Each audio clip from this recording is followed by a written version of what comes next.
Assalomu alaykum, hurmatli Uyg'ur qarindoshlar, qanday ahvolinglar, yaxshimi? Xabar kanallarımıza hoş geldinglar. Bugun 6-oyning 20-kuni biz tunugun Amerika davlatining bosh kotibi Pompeo efendi bilan Xitoyning diplomatiya ministri Yang Jiechi ikkisining suhbati natijalik bo'lmay buzilganligini deb o'tdik. Demak, endi Amerika va Xitoy munosabati so'g'oq urush holatiga o'tdi. Xuddi Amerika davlati va Sovet ittifoqi vaqtidagi so'g'oq urush davriga o'xshaydi. Endi bundan keyin Xitoy va Amerika o'rtasida suhbatlar bo'lib tursa-mu, amaliy unum ko'riladigan suhbat bo'lmaydi.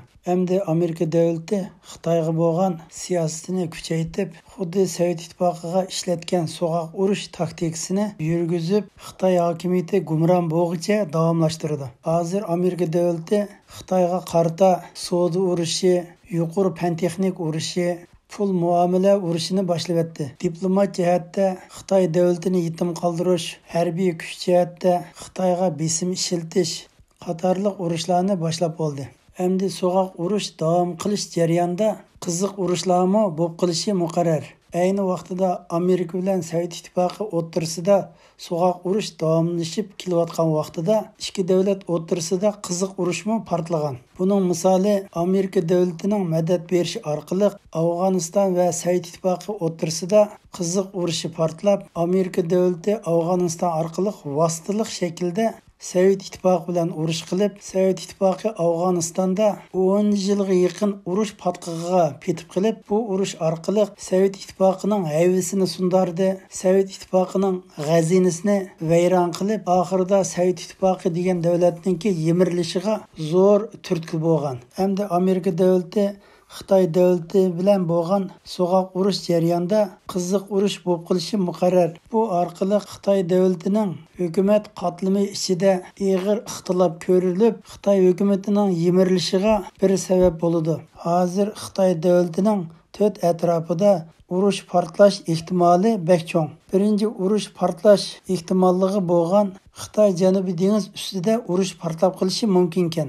Xitoy davlati Xitoy Janubiy dengiz rayonlarida urush portlab qilishidan ansirab, har xil shaklda Amerika bilan dengiz ustida urushib qilishidan o'zini ip qochidi ekan. Agar Xitoy davlati Xitoyning Janubiy dengiz rayonlarida Amerika davlati bilan urush ichib qolsa, u chaqda bu urush dengiz ustida, osmon bo'shliq ustida eng yuqori fan-texnik darajada urush bo'lib boshlandi ekan. Bundaq urush boshlansa, Xitoy davlati Amerikadan 50 yil keyinda bo'lib, urushda Xitoy butunlay yemirilib yo'qaydi ekan. Hozir Xitoyning qoni bo'lgan bayonotchilari so'z qilganda Xitoy Janubiy dengiz masalasini faqat eg'izga olmaydi ekan. Bu Xitoyning Janubiy dengizida Amerikaning dengiz armiyasi hozir u yoq o'tib, bu yoq o'tib ishorat bersimi, Xitoy davlati bilmaslik silib olib, jim turib olib beribdi.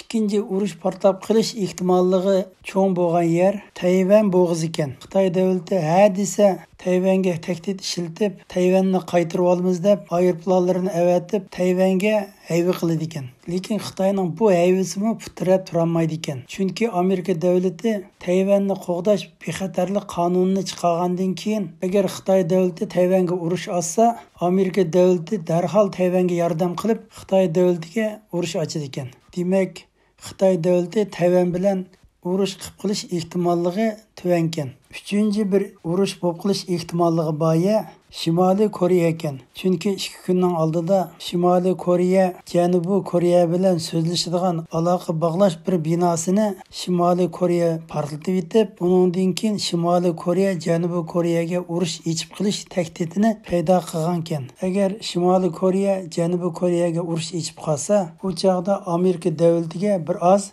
besim bo'ladi ekan. Sababi Janubiy Koreyaning iqtisodiga, Yapon davlatining iqtisodiga og'ir ziyon ko'rsatgan. Bosh kotib Pompeo efendi bilan Xitoy davlatining diplomatiya ishlariga mas'ul bo'lgan Yang Jiechi ikkisi suhbat qilish oldida Xitoy davlatining besim bilan Shimoliy Koreya Janubiy Koreya bilan aloqalashadigan binoni portlatib etdi. Agar Shimoliy Koreyada urush boshlanib qolsa, yanada Xitoy davlatiga yaxshi foyda kelmaydi ekan. Uning ustiga Amerika tarafmi Xitoy davlatining bundaq hayvonlarini pisand qilmay turib yetibdi. Agar Shimoliy Koreya shundaqla urush qo'zg'aydi ekan, Amerika davlati Shimoliy Koreya degan bir davlatni yo'q qilib yetalaydi ekan. Sababi Amerikaning 3 aviamotka parxodlari Tinch okeanining g'arbiga joylashib bo'libdi.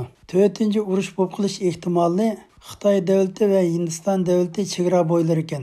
Mana mushu rayonda urush portlab qilish ehtimolligi intayin cho'ng ekan. Texi 2-3 kunning oldida ikki taraf askarlari temir kaltak to'qmoq bilan bir-birini urib, har ikkili tarafdan 20-30 dan odam o'lish ahvoli ko'rilgan ekan. Uning ustiga Hindiston davlati ichidagi xalqlarningki Xitoy davlatiga bo'lgan qarshilik, norozilik ovozi kuchayib yetibdi. Uning ustiga Hindistonning prezidenti Modimi Hindiston chegara bo'ylaridagi askarlarga qurol ishiltish, o'q chiqarish huquqini beribdi.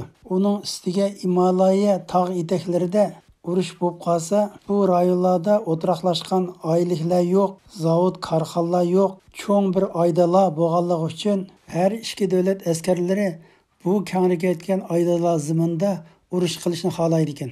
Har ikki davlatningki asosli qurollari Rossiyadan setib olgan ekan. Lekin Hindiston davlati Rossiyadan setib olgan qurollar Rossiya Xitoyga setib olgan qurollardan ilg'or ekan.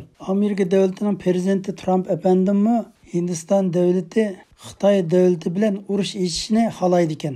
Agar Hindiston davlati Xitoy bilan urush ichib qolsa, Amerika davlati eng ilg'or texniklar bilan yordam qilib qolmasdan Amerika davlatining ilg'or sunniy hamrohlari qo'lga keltirgan ilg'or uchurlar bilan Hindistonni ta'minlaydi ekan. Tunugundan beri har ikki davlat Hindiston Xitoy chegara bo'ylariga qaytadan askar kuchlarini to'plab urush qilishga jiddiy tayyorlik qilib yetibdi.